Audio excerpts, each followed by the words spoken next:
The outbreak of the pandemic pushed down the stock prices of many NBFCs far below what was reasonable in relation to a stock's fundamentals.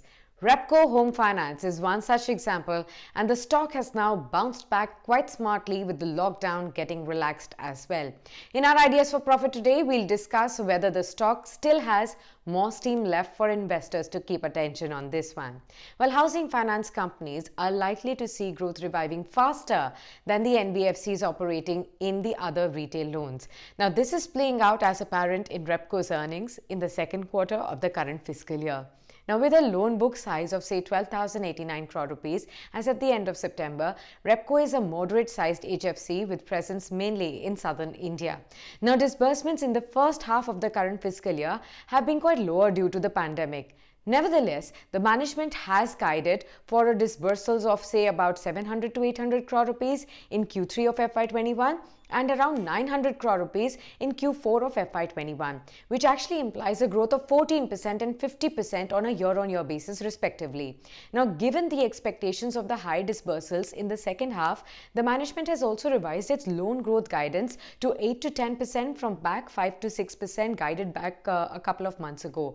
Now, that said, a lot of it also depends on the economic activity in the state of Tamil Nadu, which actually constitutes about 56% of its loan book as at the end of September. Now, around 52% of Repco's loan portfolio also consists of the self-employed borrowers, while the salaried constituted about say 48% of the loan book as at the end of September. Now, the management intends to have loan mix of say 50-50 for salaried as well as the self-employed segments going forward. Now, cash flows in the self-employed segment are highly vulnerable to adverse economic cycles, and they also add to the volatility to Repco's asset quality. Now, the asset quality for Repco has deteriorated over the past few years. The weakening of the asset quality is largely because of the increased slippages in the non-housing loan segment. Now, while Repco has an exposure to the relatively riskier segments, if you talk about, say, loan against properties and also the self-employed customers, it has zero exposure to developer funding or, say, to construction finance, which is the most risky segment or is considered so.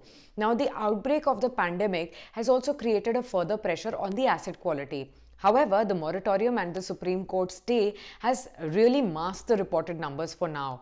As at the end of September, if you see, the gross NPAs or stage 3 assets stood at 3.95% of the total loan book. Now, the management expects to maintain a GNPA ratio of around 4 to 4.5% for FY21.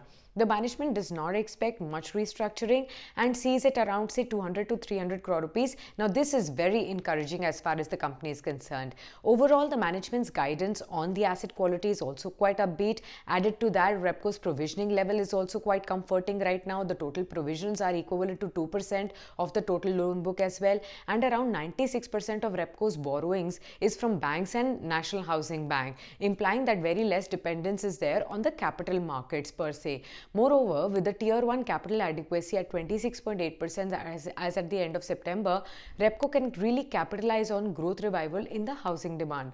Now, spreads above 3%, stable operating expenses as well as the contained credit costs, they've all helped in delivering the return on assets of over 2%. But in all likelihood, we do see the provisions rising going forward and putting pressure on FY21 profits.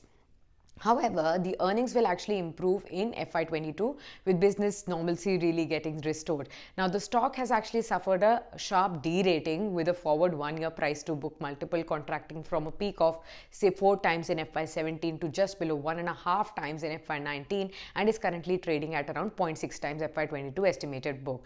Now, despite the stock price more than doubling from say 90 rupees to 240 rupees now, Repco's valuation is still extremely attractive. Now, given the return on equity in mid-teens and the risk-reward ratio, that is extremely favorable, and that is something that investors can really look at going forward from here.